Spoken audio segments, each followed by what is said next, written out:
All right, welcome back to another trade recap. So today we took a win of $333, and I'm going to show you exactly how we took that win.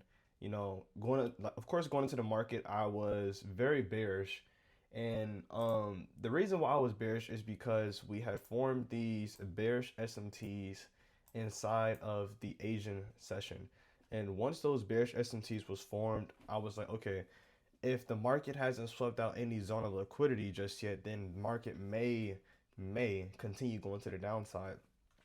But we got a lot of confirmation that the market wasn't going to do what we expected for it to do. The market did not retrace back inside of this key level or this zone, which was the weekend gap. That weekend gap was retraced into in Nasdaq, but we never retraced into it on the S&P 500.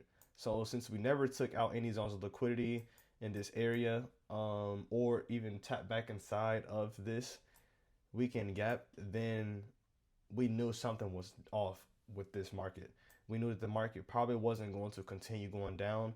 And on top of that, we created a bullish SMT, a 5 minute bullish SMT, also a 15-minute bullish SMT.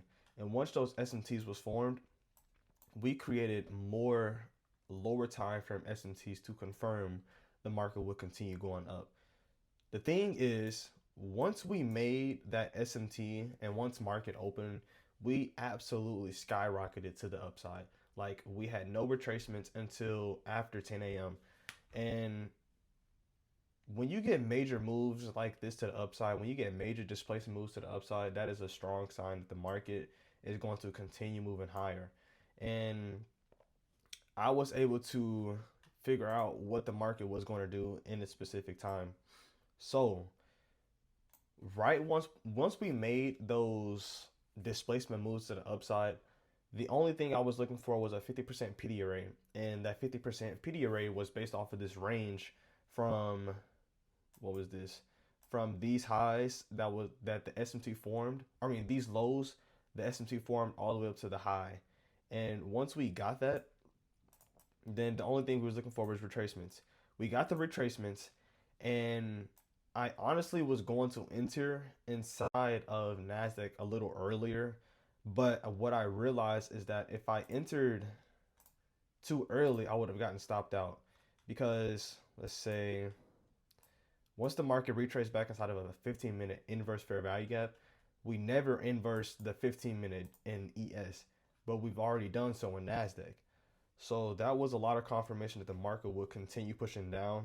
And I had to trust that that was going to be the case because if we continued moving up, I would have been so sick to my stomach and I would have missed the trade for today. Market continue making moves to the downside inside of ES. We inverse this 15-minute zone. And once we inverse this 15-minute zone, I really could have placed my entry inside of a 5 minute order block inside of NASDAQ. But since there was a lot of displacement moves, I wanted to wait for more confirmation before going up higher. And we got that. We got a lot of confirmation that the market will continue pushing up higher by creating two bullish SMTs in the 1 minute. So we created this was the SMT that was formed inside of the 1 minute right here, and this is ES. So we created this leading bullish index inside of ES, while of course Nasdaq was the lagging index inside of the circle. Um, that's where I want to enter inside of the trade, but since we didn't get enough confirmation that it will continue, I just wanted to wait and be patient. We stayed very patient. The market actually continued displacing higher, closing above these new highs, forming a break of structure. And once we got that break of structure, then we could wait for a re-entry. So this was the first entry I missed out on. I missed out on this entry. This was a 1 minute entry, and at the time I wasn't thinking of the 5 minute fair value gap that I'm going to show here in a little bit. I wasn't thinking of that at the time because that wasn't in my mind at the time. So the market continued making this retracement. We moved up higher. And I Loki, this is where my emotions start kicking in. My emotions started kicking in at this point because I was like, okay, dude, if I miss this trade, I'm gonna be so cooked. I'm gonna miss out on another A plus setup because of hesitation. So I almost entered off of Actually, it was like a 50-50. So I was very hesitant, but it was a valid reason why I was hesitant.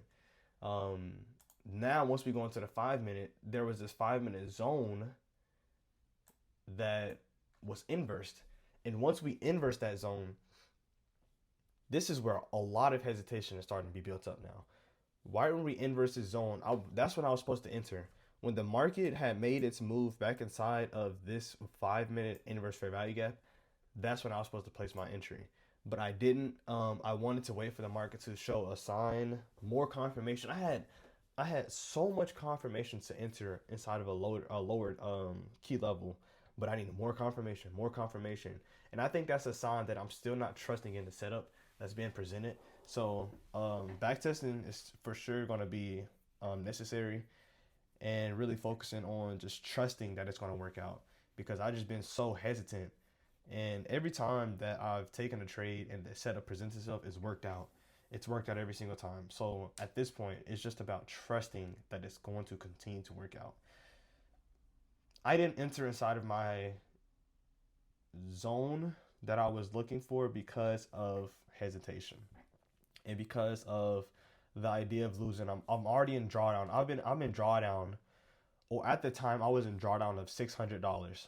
I was in drawdown of $600 on this Express account, and all I wanted to do was just catch a win for today. So that's all I was thinking about. I was so attached to the outcome that that's like all I was thinking about. With me being so caught up in the outcome, that's the only thing I could think of was the outcome. Anyway, once the market showed signs of continuation to the upside, I just placed the entry and was like, freak it. If it works out, it works out. If it doesn't, it doesn't. So I had to accept that. In the moment it started retracing lower, I was like, oh my gosh, I'm finna lose this trade. I really thought I was finna lose the trade because we started retracing and getting closer to my stop loss. I was like, oh my goodness, there's no way. But we didn't do that. So we trusted it. We had a lot of conviction in it, and I had to force myself to trust that the trade will work out. Anyway, so we had now we get to the TP levels. We had multiple take profit levels. We had one at these internal highs that was formed in this original ranging uptrend, and then we had also had another TP level at these previous day highs that were formed. What was this? Yesterday at 9. This was the 9:30 open yesterday. So these were the highs I was targeting as well. Here's where I messed up. So remember when I said I was in drawdown of 600? I was chasing that amount. And my 1 to 3 risk to reward ratio got hit. My 1 to 3 risk to reward ratio got hit, but I still wanted more because I wanted to get a drawdown.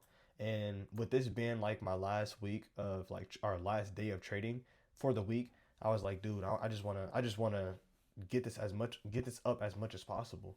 And I don't want to add too many micro contracts because I'm only trading three. At first, I was trading one, but now I'm trading three micro contracts because I get a better risk to reward ratio out of it. And I wanted to add more, but I was like, I can't do that. So I had to just stick to the three micros. Anyway, we didn't take full TP. And the reason why, or we didn't take our full TP level. And the reason why, because I wanted more.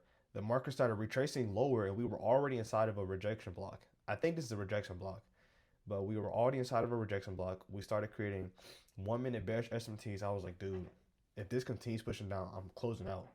So we still took a win of, as you can tell, 2.7 RR. I'm not mad at that win, but I am frustrated that I didn't take my full TP when it presented itself. At that point, it's like I have a decision to make. Am I going to let the market take out full TP, or am I going to go for a little more and hold until it hits that amount? So what I should have done honestly is just taken that 1 to 3 and called it a day, because if that was one mini, that would have been $1,500 for the day. And this is why it's important to focus on discipline and not get too caught up in the outcome and too attached to the results you can get from the trade, because you start making mistakes like this. And this is why I'm still unprofitable. I promise you, I'm going to be profitable soon. But Mistakes like these is why I'm still unprofitable, because it's the mindset. Trading is nothing but a mindset. Once you have the strategy, it's all mindset. You're gonna hear that a lot. So yes, I am a little frustrated. We took a win, but we still broke a couple of our rules, so it's not really a win for today. We hesitated on a couple entries, and it could have been a much better trade, but it's all right. That is the trade recap for today. Enjoy your week. This is going to be a week of taking a break from trading. These next 3 days are going to be very choppy. Markets are going to be closed on Christmas because that is considered a bank holiday, and Christmas Eve is just going to be straight chop. They closed the markets at 2:15. I don't know if it's Eastern time or I don't know if it's Eastern time or Central time, but just know that they close the markets at 2:15 p.m. tomorrow. Lock in. If you can find a trade, great. If you can't, don't force it. Please don't force it. But until I may do a vlog.